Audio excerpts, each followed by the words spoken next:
Good morning, good morning, good morning. I am Tamara Johnson. Shealey, good morning. I just want to thank you guys. I know I have been MIA 2 weeks in a row, y'all. I know. But I needed a break and life happens and we are still stomping on the campaign trail to the United States Senate. But thank you guys for rocking and rolling with me. I am Tamara Johnson Shealey, y'all. But we're going to have a great broadcast this morning. You know, I am in this fight for reparations. So this broadcast is really centered around our fight, our justice claim for those of us who are descendants of chattel slavery in this country. Reparations is a debt owed. It's time to cut the check. So this morning, have a co-host that's going to rock with me, Rachel for HR 40. Good morning. Good morning. It's wonderful to be here with you this morning. How are you? I'm great. Georgia and Atlanta are treating me really well. Georgia on your mind, honey. Georgia on your mind. Well, until our guest gets here, let's talk about who you are. For those of you who missed the broadcast, we've had Rachel on, Rachel for HR 40. Our mission is the commission. She has put it all on the line for HR 40. HR 40, for those of you that may not know, but just to bring you up to speed, HR 40 is a study for reparations. HR 40 has been introduced since 1989 by the late John Conyers. John Conyers has since passed away, and the mantle and the torch is now being carried by Representative Sheila Jackson Lee. Sheila Jackson Lee now is the sponsor of HR 40. HR 40, again, the study for reparations in this country. There's a bill over in the Senate that mirrors HR 40, S40, Senate Bill 40. Senate Bill 40, 22 co-sponsors, my last check. Hadn't got a whole lot of traction, but HR 40, in over 30 plus years of being introduced, just made it out of committee. Yes. Finally, it had a hearing. It made it out of committee and now is sitting to be placed on the House floor. So, Rachel, HR 40. Well, yes. So for me, it's, there's only Democrats who have co-sponsored it. And that is so shameful for me because what I share with people, as a white person, and it, Tamara mentioned it correctly, my position is that I want the commission established so we can have a national dialogue, conversation about the harm, about chattel slavery, and the effects that is still happening today, all the trauma, all the pain, all the systems, laws, policies that are still in place because of what happened since slavery. Mm-hmm. And for me, when I look at it, when I speak, I tell people, I don't care what political party you belong to. You want to hear the truth. And that's what's real important because we're not going to understand reparations until we understand why you're asking for it, why it's necessary. A debt is due. It is overdue. It was promised, and then it was rescinded. It was supposed to be 40 acres and a mule, and people have to understand the ramifications of that being rescinded. There were 4 million African Americans who were released to freedom, they said, but without a home, without land, without money. They weren't allowed to be educated. And so think for yourself, how do you start from nothing and then you're being told you're inferior to begin with? Mm-hmm. And that has continued to this day. And one thing I want to add that's real important when you say write the check, I think it's real important for especially white people to hear this is not a handout. I get paid. If I go to work, I get a check. And no one tells me how to spend that money. And that's another big piece. This is not a social initiative. This is money owed. You give it to the people and they get to decide how they want to spend it. And I think that's a really important piece that's been hasn't been spoken about enough. People talk about grants. You know, we'll give it to people who want to go to school. No, what if I don't want to go to school? What if I don't want to buy a house? That's not for me to tell someone else how to spend their money that is rightfully theirs. Amen. Amen. So people need to Amen. hear that really clearly. You know, that's not reparation. We're not asking for a social program. There's money due. Generational wealth has not been allowed to develop in the African American community. Mm-hmm. We were never able to accumulate generational wealth from slavery. Like you say, they freed us, quote unquote, freed us with nothing. Nothing. Send people off to do what? Die? And many did. Many did. Yeah, that's what they expected. You sent us off to die. No resources, no land. That is why many of us did not leave the South. Many of us did not leave the plantations. You know, where were we going? What How are you going to get there? Exactly. So this conversation must continue. America must atone for what has happened to the Black community, specifically those of us who are descendants of chattel slavery. You know, we're about to acknowledge it. They have to acknowledge and do something. There has to be an action behind it. Mm-hmm. Yeah, and we're not going to stop until this happens. So, Rachel, thank you for joining me on the broadcast today. How did Rachel get woke? Rachel, tell them your story, and we're going to bring Nairi into the broadcast in about 5 minutes. But go ahead, Rachel. How did Rachel get woke? You know what? It still boggles my mind. I don't have any other word. I was supposed to come to Chicago. I'd never been there before, and that's where I live now. And I knew I was supposed to be involved in the Black community, just to be engaged. I had something to learn. Mm-hmm. I had to listen, and then I could learn. And yesterday I was at this, I'm going to mention this, a rally yesterday for a pledge to teach truth. And one of the gentlemen, I love what he said. He said, listen and learn, then walk with vision, and then stand and act in solidarity. I love that. So that's exactly what happened to me. You know, I listened, I heard the trauma, the pain that I didn't understand that was happening on a day-to-day basis. I did not understand that.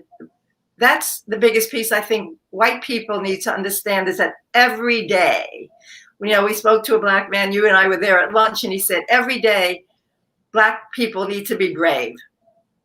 And white people, we don't even like getting uncomfortable. So anyway, so I went to this community. I saw everything that's been happening, from people that were sharing their stories, just driving in the car, the stress, walking into a store and being followed around.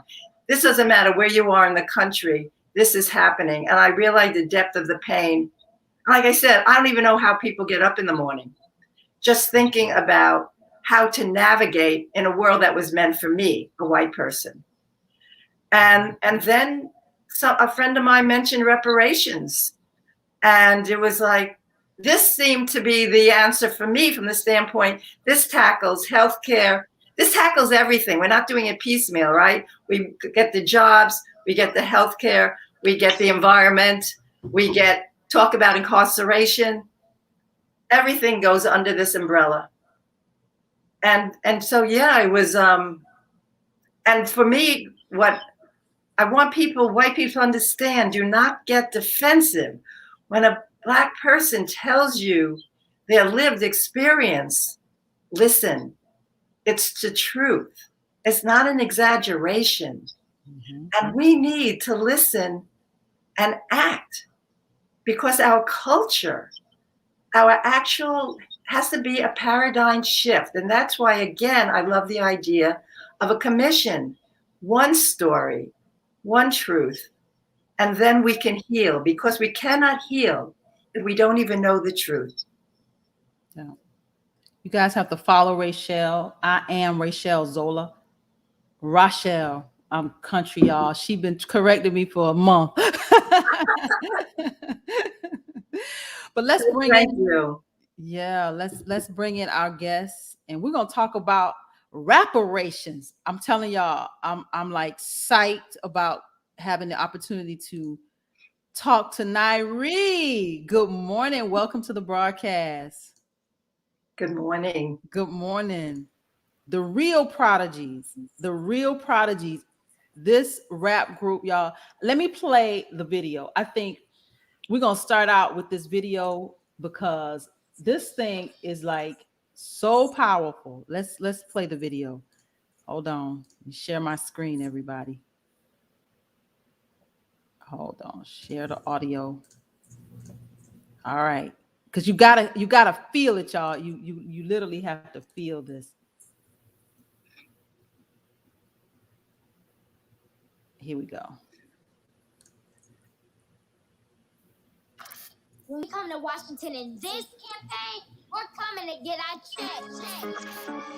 Young Prodigies. Grow. Free. Reparations, Martin said we coming for our check. Reparations, say it loud, 1, 2, mic check. Cream, cash rules everything around me. Dream, my legacy, you can't stop me. Coming for our 40 acres, HR 40 and our paper. Kicking the door, coming for our 40 acres and more. Our 6.4 trillion. This that know we fought the Civil War. We came from the poor, free man. Start from the bottom, we still on the floor. We pray to the Lord. Amen. Picking the cotton, our fingers are sore. Straight out the underground, escaping from slavery. The only cemeteries that we had were the trees. Watching our bodies while they blew in the breeze. Thinking to the north side to get free. That way came from slavery. Where's on the man wants to stay on knee? Put her head on the dub, the werewolves. Stick to the north side to get free. Reparations, Martin said we coming for our check. Reparations, say it loud, 1, 2, mic check. Cream, cash rules everything around me. Dream, my legacy, you can't stop me. Coming for our 40 acres, HR 40 and our paper. We taking them back. Putting Pettis Bridge on the map. Police came with the strap. The Senate goes buddy, no cap. Stop capping. Speaking of cap, Kaepernick taking knees at the flag. Where my justice at? We built this nation, better give me the rat. All fat, just imagine a little bit of gasoline. 4 girls got burned back in 63. 400 years, yeah, we still ain't free. Our rise, we rise, take a knee. Kaepernick. Reparations, Martin said we coming for our check. Reparations, say it loud, 1, 2, mic check. Cream, cash rules everything around me. Dream, my legacy, you can't stop me. Coming for our 40 acres, HR 40 and our paper. We stuck in the trap, with no shoes, trying to pull up bootstraps. Increasing the gap, wealth got bigger, so we had to adapt. Discriminated because we black. I know it worth more than I know it's a fact. They trying to feel scraps. Strike me on board so we can't come back. 30 years ago on April 19, USEP and Try-Remy Chemical Read. If it happened to them, think it happened to me. Screaming celebrated 5 to a free. Prodigy. Reparations, Martin said we coming for our check. Reparations, say it loud, 1, 2, mic check. Cream, cash rules everything around me. Dream, my legacy, you can't stop me. Coming for our 40 acres, HR 40 and our paper. Young Prodigies. Y'all gotta pay me. Gotta get the cash. Gotta get the dough.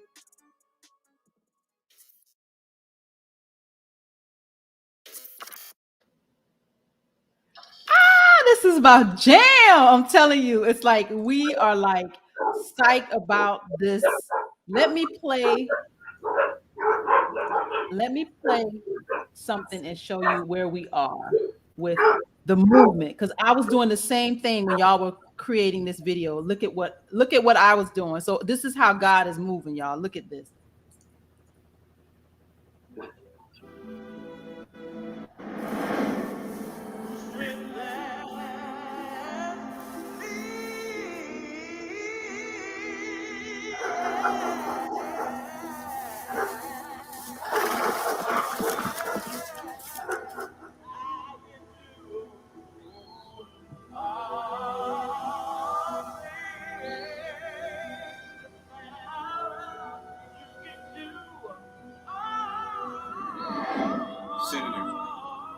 Senator.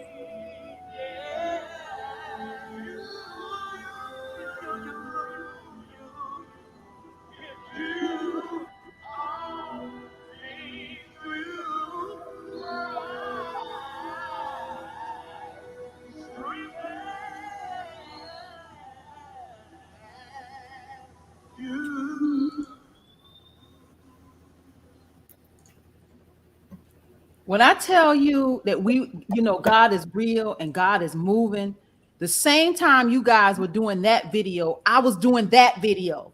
Wow. So that little girl who was Harriet Tubman, me and her was channeling the same spirit. Mm-hmm. Yes. Yes. Yes. Yes. We got a lot of hate for the little girl that was Harriet Tubman because of her gun too. Yeah. Harriet told her Harriet was carrying a gun. Harriet had a piece. Now. But it's true, right?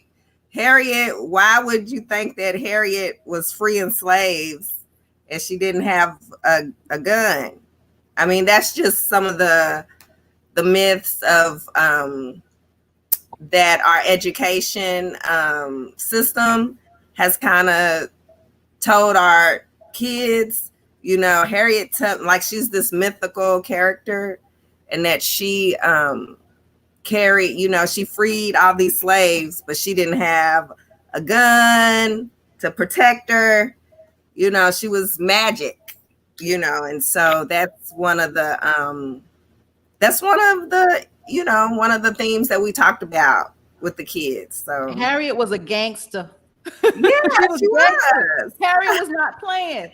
Yeah. Gangster. Introduce yourself, Nyree Clayton Taylor. Welcome to the broadcast, The Real Prodigies. You are phenomenal. Oh, thank you. Tell us who you are, lady. Tell us who you are. My name is Nyree Clayton Taylor. I am the 2019 Kentucky Elementary Teacher of the Year. I am the founder of HHN2L, which is Hip Hop into Learning. And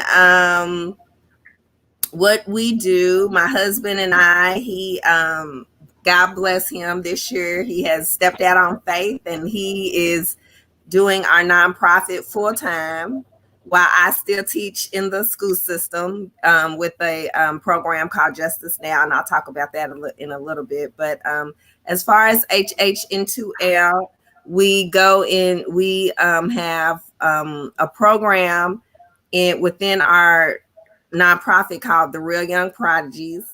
And I've been working with these babies since some of them were in third grade and some of them were in kindergarten. And the oldest is a senior. The youngest is in sixth grade now, and she started when she was in kindergarten. That's the one with the piece. Yes, that's my little girl. That's my daughter. And they use so basically they are a mix of, I tell them they're Black Disney, right? I tell them that they are the Hood Mickey Mouse Club. They are a mix of Wu-Tang Clan, Public Enemy, the Mickey Mouse Club, and what is that? Kids Bop. Mm-hmm. So they just they write their lyrics. It's a program, you know, it's just a program. Whatever they ask about is the song that they write about, and then we shoot a video for it. And so that's just how it works. Yeah. How did they come to Rapparations? How did this song, tell us the story behind the song? Okay, so before Rapparations, they had decided that they wanted to do a cipher about Black history figures that are that were some from the past and Black history figures of now, because they said they were tired of hearing about the Trinity, right? Rosa Parks, Martin Luther King, Ruby Bridges. And not that nothing against those pioneers, but every year those were the staples that they would learn about during Black History Month. And so I said, well, y'all do some research. And so I bought this book. And so I said, okay, here's some African-American heroes. And some of them wanted those. Some of them chose Meek Mill. Some of them chose, you know. And so that cipher ended up going viral. And so we were going from a performance, and they heard Charlemagne the God talking about reparations with Marianne Williamson. And so they asked, what is reparations? And I said, okay. I was like, do I want to touch this or not? You know, because this was in 2018 a little bit. So this was right before this was right when before Trump got elected. So it was still pretty new. Not new, but you know, it was becoming a hot topic. And so you know, whatever they ask about, I say, well, let's look to hip hop. And so we looked to hip hop, and so I did a deep dive and found my favorite lyrics that talked about reparations. And so they got an idea about it. And so we learned what reparations was from hip hop artists. And so then we went into detail. And so we just talked. And if you notice in the song, it starts with slavery. Then it goes into the civil rights, the civil rights time. And then after that, it goes into mass incarceration and the wealth gap. Mm-hmm. So it's a timeline. Mm-hmm. And so after they did all that research, and we spent a whole summer writing the song, and I knew that they had to experience, Alabama. I just knew that they had to experience it. So because I'm a teacher of the year and I get booked to speak, I booked myself like crazy. I worked 2 jobs. My husband worked, took a little money out of his 401k, and we took a school bus full of parents and students to Alabama for a weekend. We paid for it out of our pocket and shot the video. And so that is how reparations came to, that's how it came. What part of Alabama did you take them to? Where was this?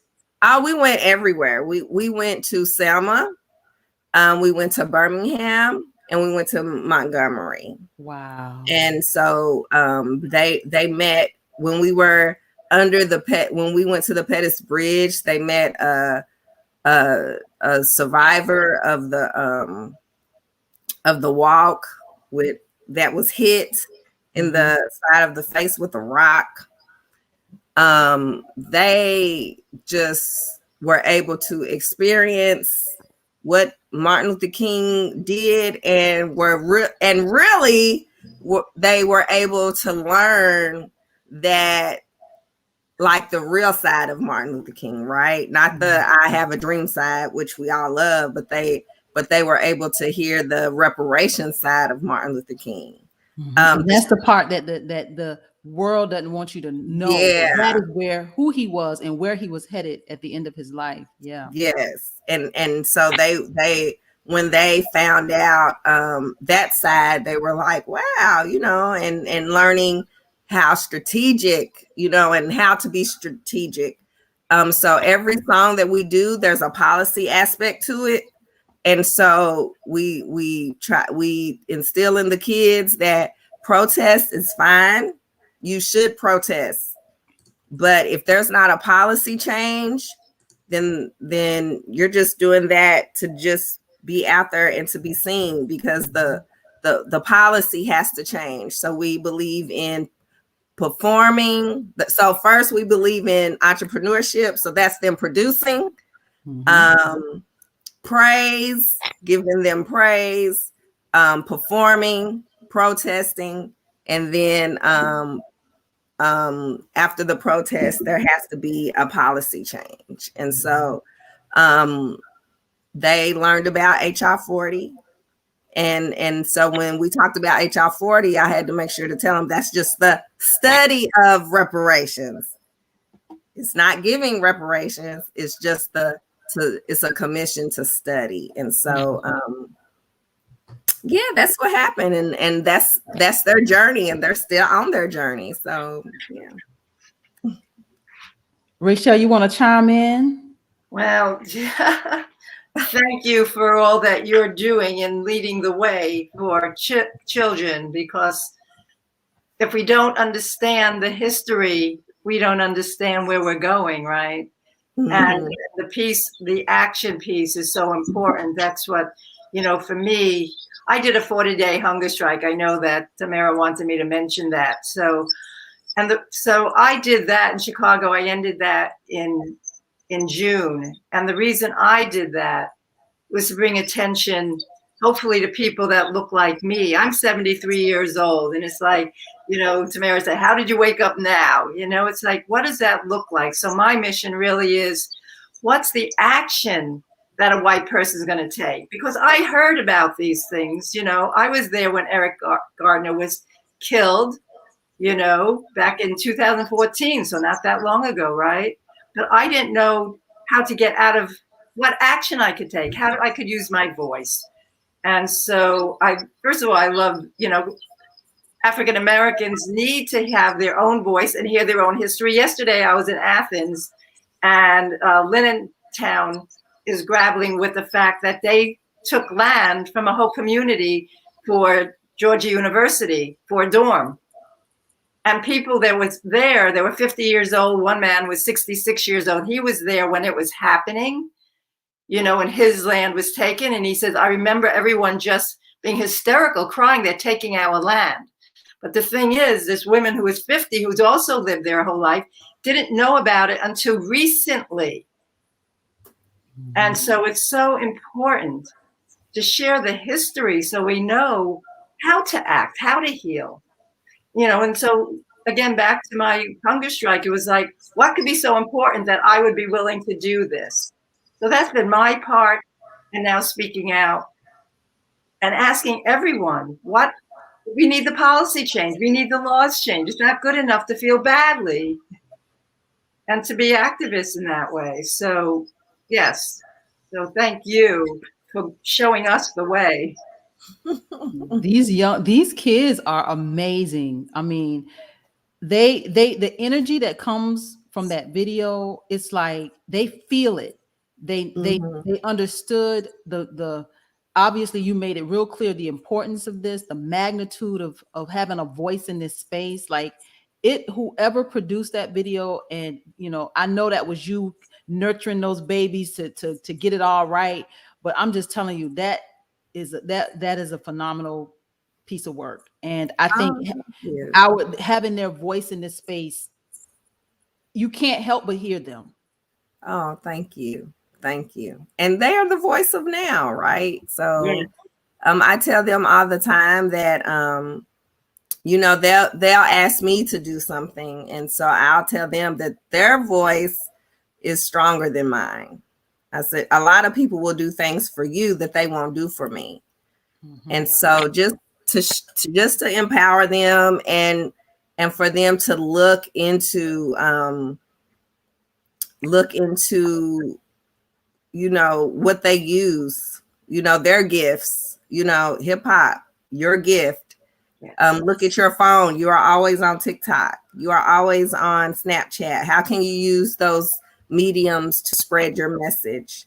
And so just using what they love to teach. That's basically what we do. Yes. Yeah. Well, I'm gonna play your other video because someone just mentioned how she said, I love that crown, the video. So we're gonna play that one. Let me add that one to the screen. Let me share. The Crown Act, for those of you who don't know, you want to explain, Nyree, while I yes, that happened. Creating a respectful and open world for natural hair. That happened as a result of wanting to heal from Breonna Taylor, and they wanted young African American girls and young African American males to feel good about themselves. And they said one way to feel good about themselves is to embrace their hair. And so then that happened, and so they're fighting for the Crown Act. So they're little social activists. Yes. Okay, Yes. let's play this because I want people to see this one as well. Yo, Prodigy's at it again. Crown. My curls, my twists, my puffs, my braids, my little knots, our edges, laid. Short, long, our inner, fade. We rock our hair in different ways. We rock our hair in different ways. Any that we gonna slay. Period. Every time I whip my hair around and round and round. Circles. You can look, but do not touch my crown, my crown, my crown. Look in the mirror, adjust my crown. Smile to myself, I never frown. Smelling glow, you so brown. Press so wavy, it's my jam. Every time I whip my hair around and round and round. You can look, but do not touch my crown, my crown, my crown. My curls, my twists, my puffs, my braids, my little knots, our edges, laid. Short, long, our inner, fade. We rock our hair in different ways. We rock our hair in different ways. Any that we gonna slay. 'Cause every time I whip my hair around and round and round. You can look, but do not touch my crown, my crown, my crown. Twist it up, twist it down. Roll your weave to the ground. It's my culture, it's my crown. But you say it's not allowed. You in my business, don't do that. No cap. Don't to my culture, with the trash. Touch my hair, you gon' get slapped. My curls, my twists, my puffs, my braids, my little knots, our edges, laid. Short, long, our inner, fade. We rock our hair in different ways. We rock our hair in different ways. Any that we gonna slay. 'Cause every time I whip my hair around and round and round. You can look, but do not touch my crown, my crown, my crown. Lippin', jippin', crowns go pop, heads be trippin'. We mathematicians, parting our hair with precision. We looking down, rocking our hair with no permit. Yo, man, crown, I got y'all feeling certain. My twist, my puffs, my braids, my little knots, our edges, laid. Short, long, our inner, fade. We rock our hair in different ways. We rock our hair in different ways. Period. Any that we gonna slay. 'Cause every time I whip my hair around and round and round. Circles. You can look, but do not touch my crown, my crown, my crown. Yo. Period. Yo. Young Prodigies. Yeah. Yo. 502 come up. Yeah. The girls on this track today.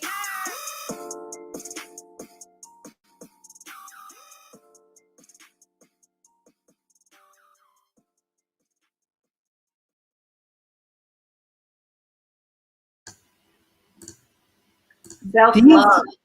It's These just beautiful. you gotta unmute, Nari. Unmute. Oh, my apologies. Thank you. Yeah. They filmed the video at all African American owned hair stores, and so around here in Louisville. So they all of them wrote on it, you know, and the two young ladies are the ones who performed it, but they all wrote on it, and they all actually on September 9th they go to the state capitol to pitch about the Crown Act. So and why it should be passed statewide. They have already passed the ordinance here in Louisville. And so it is law here in our community. And so the next step, they're going to the state. And so, and they're in talks of planning a rally in Washington for the Crown Act. So, yeah. Ooh, young activists, advocates, they are like, you know, I'm this next generation, you know, I'm encouraged, like knowing that they are on the forefront and they're leading the charge. It is so encouraging. Yeah, they're beautiful. Yes. Beautiful babies. Yes. Well, thank you for all that you are doing. Thank you for being a guest on this broadcast. I am definitely going to stay connected with you because I do believe that there is this is bigger than all of us. I think that I believe it is very spiritual what's happening with this reparations movement, and all of us are intertwined in some way. And it's all coming together because we're all moving in the exact same direction in such a time as this. Mm-hmm. Mm-hmm. So Yes. I'm looking forward to staying connected with you guys.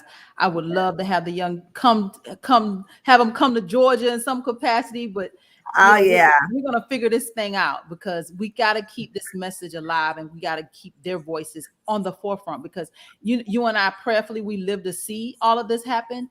But if we don't, we got to make sure it happens for them. Of course, that's what legacy is, right? And that's what I instill in them is that what is your legacy? What's going to be your footprint when you leave this earth? So I'm glad to be in the midst of both of you.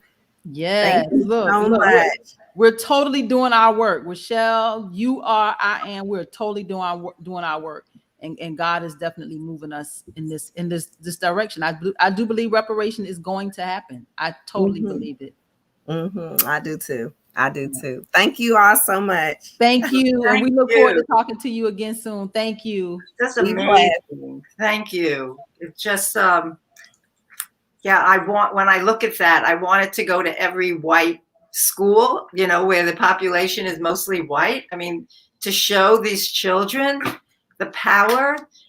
I mean, like I said, I hate to say white people should be leading the way at this point, but it's like, here's this powerful group of beautiful African-American children showing us their beauty, their strength, their power, their voices.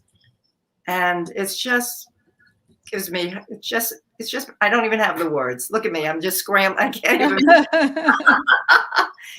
It's just that powerful. Yeah, but I'm gonna put a hashtag up on the screen and you and I can kind of talk about white women for reparations. You just mentioned how we have to have more white people.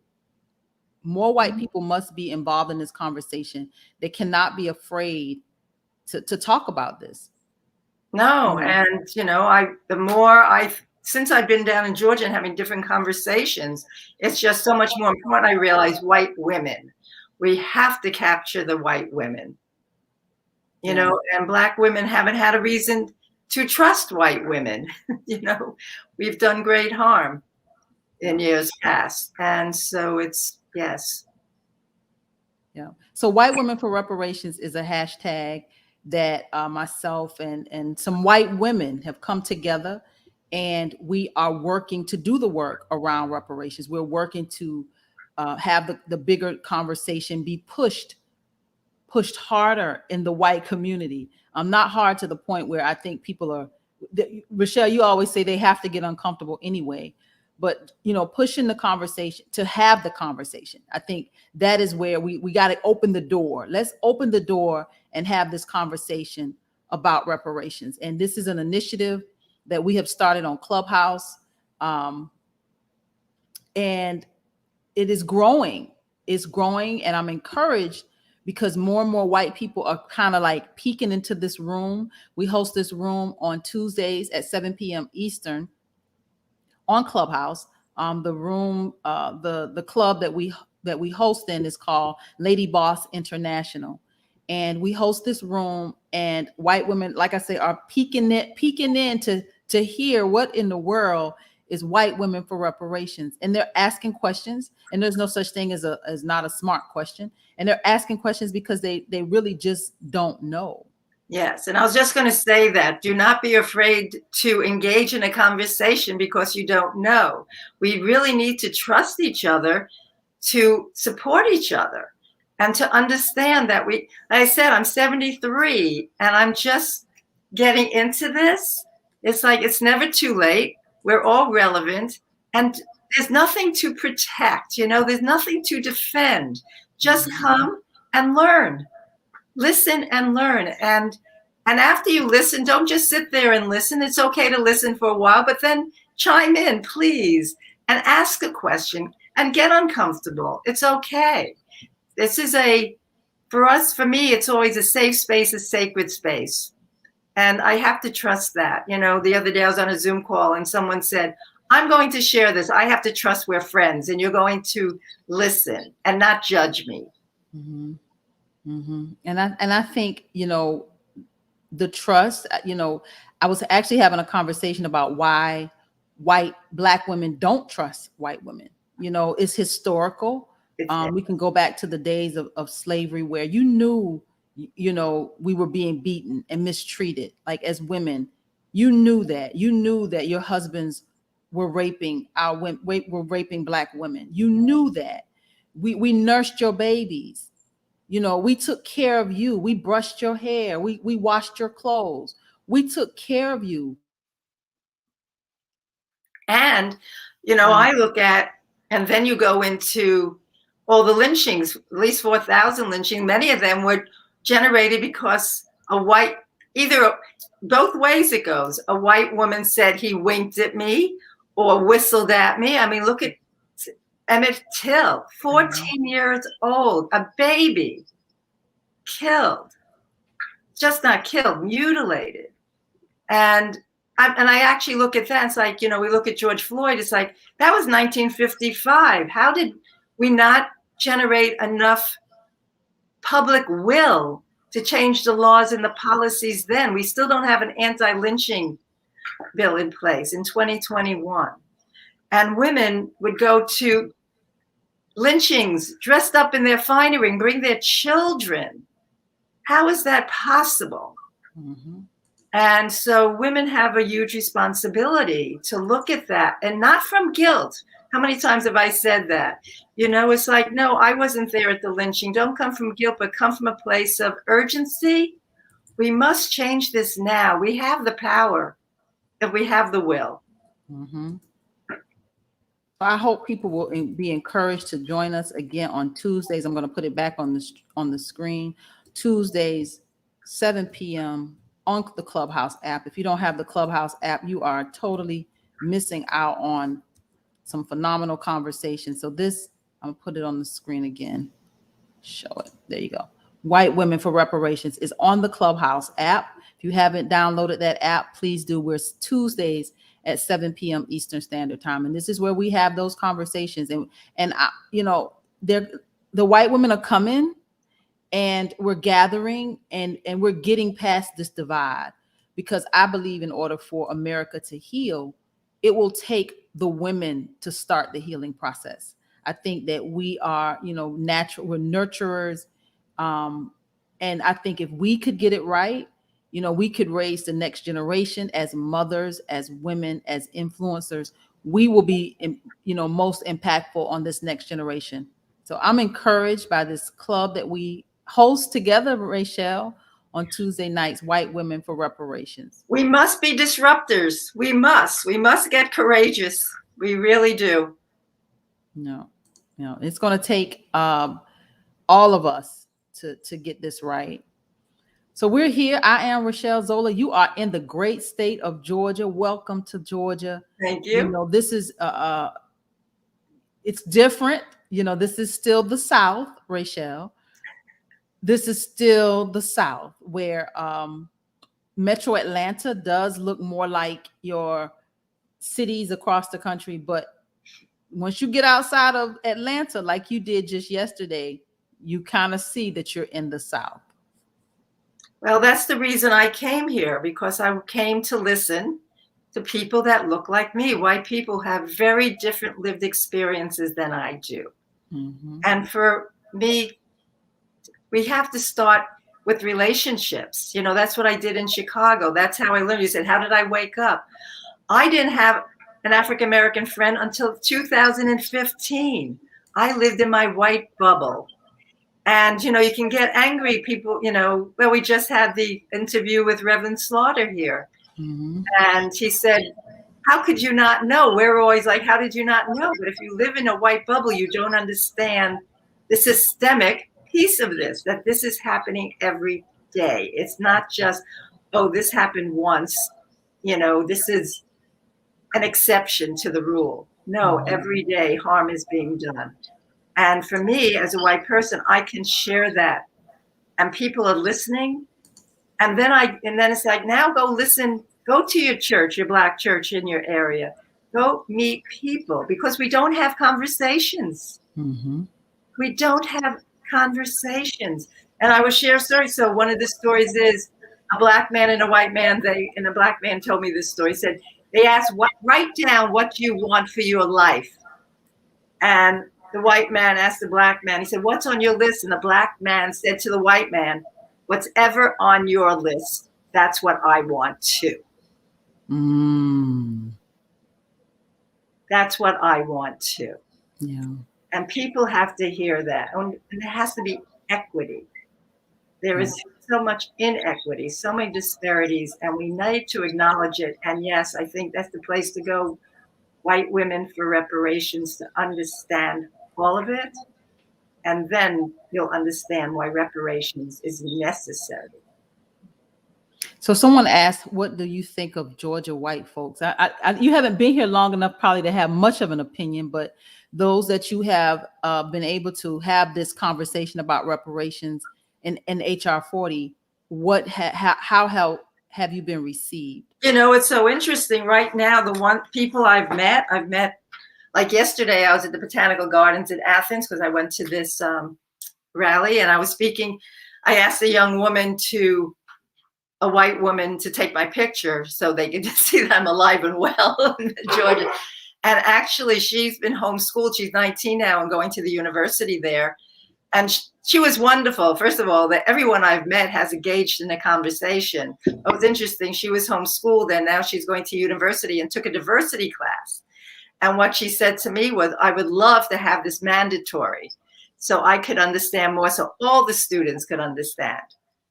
So that was fabulous. Another white man who's manages a grocery store in a very diverse area. He's working on urban renewal and looking at that because of gentrification. So actually the people I've met are actually very involved in looking at, and so that, yes, they were interested in reparations, see the purpose for it. And then I went to a church, and again, I was, everywhere I go, someone tells me someone else to speak to, but it's, to answer the question, it's been fabulous. Like I said, it's a different experience than Chicago. My accent's New York, but I've lived in Virginia, and I've lived in Arizona and Colorado. And this is very different, but it's different because I haven't lived in the South. And just the history, it's like it's pouring off of the land. I could feel the power of the ancestors that were here. I can feel the power of the African Americans that were brought here. It's really very different. It's touching me. So I'll tell you more about just the land. Just being here really has impacted me so much. And it's so important that I'm here. Yeah. And we're glad that you are here, because I think you're meeting, those that you're supposed to meet, of course. But I think as you continue to meet more and more white people, you're gonna get some resistance. And I think those are the conversations that many of us want to hear. How are you able to navigate when these very southern, white people here in Georgia that may not get it. So I look forward to you and I having those conversations. Me too. So yes, because I have been in the Atlanta area. I haven't been even here 2 weeks. So I'm spreading out to go there, because that's the reason why I'm here. I want to hear the resistance. I want to hear the reasons, so I know how to respond. And so we can change minds, to be open-hearted, be open-minded, to say, because for me, it's like, are you willing to have the conversation? And that's where I want to get people to, right? Be willing to have a conversation, to hear another person's experience that's very different than yours, but to really get it on a deeper level, because that's what I've done. People say, why the hunger strike? It's like, you don't mess with my brothers and sisters. We're one. We came from the same place. So we can't, there's no denying that. So how can someone be less than? That's not our truth. That's not our truth. Yeah. And we have to continue to push. So I am so happy that you are here. I know that this is your life's work. It is. It's my life's work, and obviously it is the life work of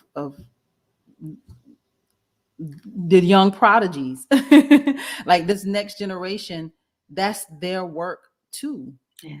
And I don't know what this is, but the fact that it is happening and we're connecting with this, we're active all over the country around this movement. I mean, we have activists, and I'm engaged with these people all around the country, and we're all on message with this. We're all hammering at the same, we're just all hammering, and we're going to break this. It is going, something's going to break, and I believe that we're going to be the generation that actually get this done. I truly believe it. I believe that because, you know, whenever I always give credit to, look at all the people for hundreds of years who have been in this battle, you know, who have used their voices. But I feel it's like, okay, what did we miss? But we need to change the narrative now. I think there's an opening to change that narrative now because, you know, I give credit to so many, like you said, so many people that come before us, right? Mm-hmm. And I think about like between slavery and the civil rights movement, all that work, that almost 100 years worth of work before we were able to have voting rights in this country. There was 100 years worth of work. And I look back now on this reparations movement, all the work that has gone into getting us to this point where people are now finally starting to hear us. You know, the internet has helped us tremendously. You know, we have a voice. Look at these kids. You know, they making rap videos and, you know, traveling. Policy. and then, yeah. And oh my gosh, they're going to the Capitol. They're advocating. They're like already in the midst of this as little kids. They're not even, she said the oldest was a senior in high school. Yes. These are little kids. I know. I said she's guiding the way for schools and communities to do this. Mm-hmm. This is exciting. These are exciting times.